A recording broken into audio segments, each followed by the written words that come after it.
Mercedes has been introducing significant upgrades in each race since Silverstone, hoping to improve their performance. However, they have faced difficulties in making these upgrades work effectively. At SPA, they showcased a promising new front wing, but bad weather hindered them from fully exploiting its potential. But that's not the only thing that happened for Mercedes at SPA. Hamilton revealed that their old buddy is back. Can Mercedes rediscover its winning form amid all of the troubles that have hindered their performance recently? And is the porpoising issue really that bad, even though they implemented an array of upgrades? All the answers, so make sure you watch it till the end. For the past 18 months, Mercedes' team boss Toto Wolff has been dealing with the consequences of their determined pursuit of a unique design direction for their car, which involved minimal side pods. This approach caused them to lose valuable development time. When they unveiled the W13 for the 2022 season, it appeared confident and impressive, but in reality they spent much of that year making adjustments to resolve issues with the car's stability, something other teams had already sorted out. By the end of the season, Mercedes had managed to somewhat control the bouncing and unpredictability under braking, but it was still a work in progress. Victories at Interlagos in both the sprint and Grand Prix races suggested that the zero-pod concept had potential once they ironed out the problems. Now, the main question is whether the dominant team of the past decade can catch up after the time lost due to the challenging development process. Before the start of the new season last March, Mercedes had to face the fact that their pursuit of the zero-pod concept had been a mistake. They realized that the W14 car would be a failure without a complete rethink. The team's mood was reflected when GP Racing featured an image of the W14 going through a shredder on the cover of their May issue. Changes were already in progress, even before technical director Mike Elliott and chief technical officer James Allison swapped roles, putting Allison back in charge of frontline development. A comprehensive set of upgrades, including new bodywork and floor, was originally planned for the Emilia-Romagna Grand Prix at Imola. However, due to the race's cancellation because of heavy flooding in northern Italy, the upgrades had to wait until Monaco. Despite the less than ideal testing conditions, Mercedes decided to go ahead with their dramatic turnaround and fully integrate these upgrades into the W14's design. They were committed to making significant changes and not backing out of their decision. After the Silverstone race, Mercedes consistently introduced upgrades in every subsequent race. Their most significant upgrade came at Silverstone, and they continued to bring improvements to each event. However, despite their progress, it felt like there was something essential missing from their performance. Nonetheless, it appeared that they were moving in the right direction with their upgrades. Mercedes believed that they had resolved the issues with the bouncing car and porpoising that had troubled them since the W13 model. At SPA, the old problem resurfaced, catching them by surprise once again. During the Belgian Grand Prix at Spa-Francorchamps, Lewis Hamilton encountered the return of the bouncing issue that had troubled Mercedes in the previous season.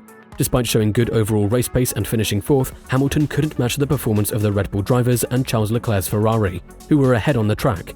In the final laps, he pitted to secure the fastest lap of the race, but was unable to catch up with the leading competitors. Unfortunately, during the Austrian Grand Prix a few rounds ago, George Russell also experienced the return of the bouncing phenomenon in the car. Now at the fast-paced Belgian circuit, worries resurfaced as Lewis Hamilton reported that the car was bouncing its way through the race. Nevertheless, both Mercedes drivers secured valuable points at Spa, with Lewis Hamilton narrowing the gap to Fernando Alonso in the Drivers' Championship to just 1 point. Speaking to Sky F1 after the race, Hamilton admitted that it was a relatively uneventful race with not much action. He struggled in the beginning due to issues with the rear end of the car, and they also faced significant bouncing problems, similar to what they experienced last year. Hamilton managed to keep the Ferrari within a few seconds towards the end, but he couldn't close in on the battle ahead. Despite that, he was satisfied with setting the fastest lap at the end, especially with a comfortable gap to the car behind. However, the challenging, gusty conditions made it difficult out on the track during the race. When questioned further about the return of the bouncing issue on their car, Hamilton expressed his concern about the situation. He revealed that both he and the team would be working behind the scenes at their factory to find a solution. They will analyze the data and try to understand why the bouncing problem has resurfaced and how they can fix it. Hamilton admitted that currently they don't have a clear answer, but he knows what he wants and is hopeful for a resolution. He mentioned that he is praying for the day when they finally get it right. According to Wolff, finding quick answers to the return of the bouncing phenomenon is crucial for the team. He revealed that the car was bouncing on every straight during the race, even in corners where it should have been flat out like Blanchimont. This bouncing issue affected the car's performance significantly, leading to overheating tires under braking and creating a challenging cycle. The main limiting factor was the bouncing. The car was just bouncing literally on every straight, said Toto. Wolff expressed his frustration that this problem overshadowed their weekend at Spa. He believes that the recent upgrades introduced for the race may have played a role in the bouncing resurgence. However, he remains confident that the team's current development focus is in the right direction. He acknowledged the hard work of the aero team and the operations involved in delivering the upgrades, praising their efforts in trying to improve the car's performance. Moving forward, the team will analyze the data to understand the root cause of the bounce and work towards resolving it promptly. Toto Wolff mentioned that the bouncing issue could be related to the car's floor, but they would need to confirm it through data analysis. Despite the problem, he remains confident that their current development direction is the right one. George Russell expressed disappointment that the bounce problem hasn't been fully resolved. He acknowledged that several teams faced similar issues at Spa, although not as severe as Mercedes. Russell hopes that in the future a solution can be found to address this bouncing problem in Formula One, especially considering it's the pinnacle of motorsport. A number of teams did. Maybe not as severe as we did, but still obviously it is a bit of a shame to see that, as a sport at the pinnacle of motorsport, the majority of teams are still struggling with bouncing. I hope something can be solved in that regard in the future. In contrast to George Russell's belief, it appeared that only Mercedes encountered problems with porpoising during the race. Even Aston Martin, which shares many components with the Mercedes car, did not experience the same issue. Lewis Hamilton is determined to secure his 8th title win and break the current record shared with Michael Schumacher. However, it appears that he and Toto Wolff are not in sync regarding their priorities. Hamilton believes that this season has already advanced too far to fix the car's issues, and he feels that the championship winner is already clear. He would prefer to focus on working on the car for the next season instead. On the other hand, Toto Wolff is determined to make as many improvements as possible to the current car. He wants to enhance its performance and competitiveness, even though Hamilton feels that the focus should be on preparing for the upcoming season.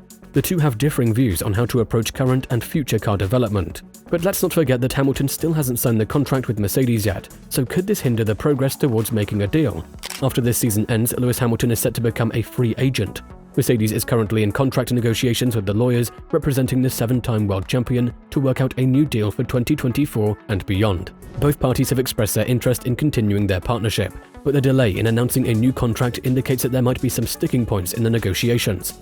Recent rumors suggest that Hamilton might be seeking an ambassadorial role with Mercedes as a brand once his F1 career concludes, which could be one of the factors contributing to the ongoing discussion.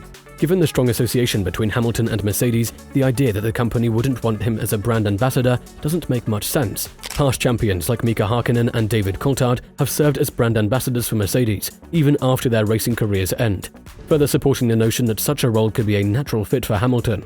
However, when asked about whether Hamilton is seeking an ambassadorial role in the contract negotiations, Toto Wolff clarified that it's not on the table. The discussions are primarily focused on the current contract and not involving any ambassadorial role for Hamilton post-retirement. Wolff assured that Hamilton still has many more years ahead as a driver for the team, and the negotiations are merely addressing contractual details that need to be resolved. Hamilton is yet to continue the contract with Mercedes, and porpoising issues could see him ask for something that Mercedes might not be able to fulfill at this moment. It's definitely a disappointing outcome for Mercedes to struggle with an issue that you labeled as a resolved one a long time ago.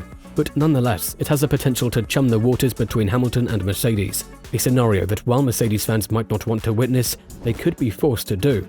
Do you think that the porpoising issue in 2023 will persist for Mercedes? And if so, how big of a consequence will it have on Hamilton's contractual talks with the Brackley-based squad? Let us know in the comments below.